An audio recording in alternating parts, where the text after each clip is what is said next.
Bienvenue pour cette séquence de paroles de la vie éternelle avec Marc-Joseph. Nous sommes aujourd'hui le 15 juillet.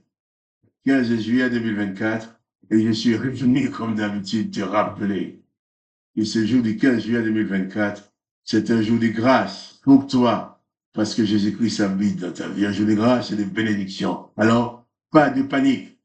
Le Sauveur est avec toi. Pas de panique. Jésus-Christ habite dans ta vie. Jésus-Christ dit pour toi, je suis avec toi tous les jours, jusqu'à la fin du monde. Et rien ne peut l'empêcher de t'accompagner. Alors réalise cela. Souviens-toi et n'oublie jamais que Jésus-Christ t'accompagne à chaque instant de ta vie, afin de pouvoir bannir de ta vie toute forme de déprime, de découragement, de peur, de désespoir. Car Jésus-Christ est ton espérance. Jésus-Christ est ta victoire. Il a dit que tout pouvoir lui a été donné dans les cieux et sur la terre. Il a tout pouvoir pour agir dans ta vie. Il a tout pouvoir pour se manifester en ta faveur. Jésus-Christ est avec toi. Sois sans peur. Sois apaisé. Je ne connais pas les circonstances de ta vie, mais je connais la puissance de Jésus-Christ et sa capacité à te sortir de toutes les difficultés. Je t'invite à le croire avec moi. Et je t'invite aussi à faire de Jésus-Christ ton maître et ton sauveur.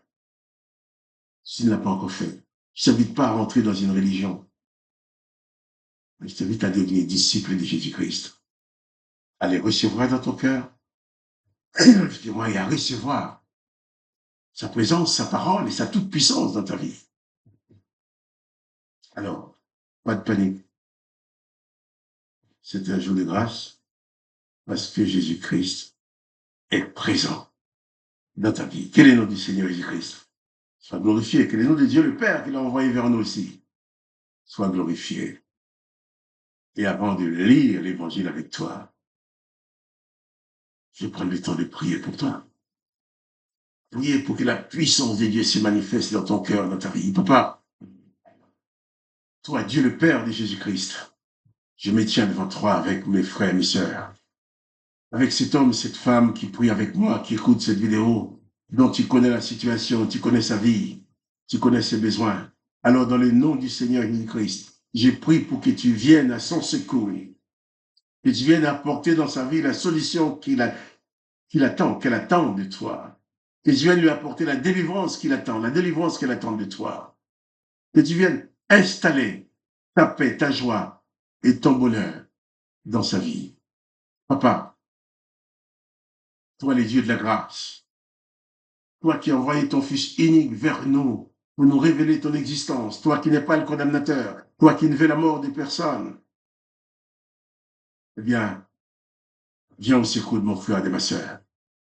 S'il a commis des fautes, des péchés, merci parce que je sais que tu pardonnes.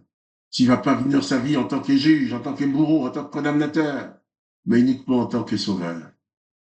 Alors merci de bénir richement ces frères, cette sœur qui prient avec moi maintenant, par ta grâce, dans le nom du Seigneur Jésus-Christ. Amen. Je vais donc continuer avec toi la lecture de l'évangile de Jean. Chapitre 12. Hier, nous avons lu que les gens ont accueilli Jésus. Et Jésus, assis sur le dos d'un âneau. Jean 12, verset 15. Il est écrit, verset 14. Jésus trouva un âneau et s'assit dessus. Et Jésus est entré sur le dos d'un âneau en tant que roi triomphant sur l'acclamation du peuple. Il dit tous ceux qui étaient avec Jésus, au verset 17, quand il appela Lazare du sépulcre et le ressuscita des morts, lui rendait témoignage. Les gens parlaient des œuvres de Jésus-Christ, de ses miracles. Ils croyaient en lui. Et la foule vint au-devant de lui parce qu'elle avait appris qu'elle avait fait ces miracles. Ils ont cru au miracle de Jésus-Christ. Non seulement ils ont cru, mais ils ont vu les miracles. Alors ils sont venus au-devant du Maître et du Sauveur. Alors, il n'y avait pas que la foule qui acclamait Jésus, mais il y avait aussi les pharisiens, les religieux, les serviteurs de l'Éternel qui étaient là. avec leur prestance, leur autorité, leur réputation. Verset 19, les pharisiens se dirent donc les uns aux autres, vous voyez que vous ne gagnez rien. Voici le monde est allé après lui. Ils voulaient tuer Jésus. Ils attendaient le moment pour se saisir de lui et le maltraiter. Ils voulaient éliminer Jésus et Lazare. Mais force était pour eux de constater qu'ils ne gagnaient rien en voulant combattre Jésus. Les pharisiens se dirent donc les uns aux autres, vous voyez que vous ne gagnez rien. Voici le monde est allé après lui. Voilà. Ceux qui veulent combattre Jésus-Christ, ceux qui veulent te combattre, ne gagneront rien. Parce que Jésus-Christ est le Tout-Puissant. Lorsqu'il manifeste sa puissance, la foule des Juifs et des personnes qui étaient venant de toutes parts, qui étaient à Jérusalem, ont vu la puissance de Jésus-Christ, ont vu le pouvoir qu'il a manifesté en ressuscitant Lazare. Ils ont entendu aussi les témoignages de ceux qui ont assisté à ces miracles. Ils sont tous allés vers lui. Ils sont tous allés vers lui. Et les pharisiens avaient des problèmes.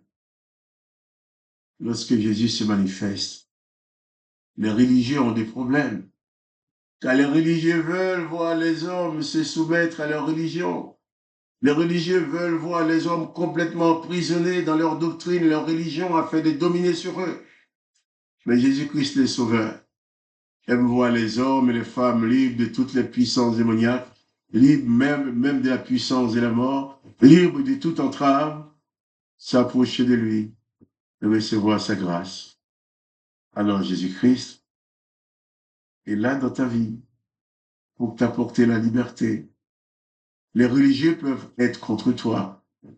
Là, si tu commences à parler uniquement de Jésus en mettant les religions de côté, mais les religieux vont se dresser contre toi. Ils vont te dire que tu n'es pas quelqu'un de bien. Ils vont te dire que tu n'es pas sauvé, tu as perdu la foi. On me l'a déjà dit. Hein?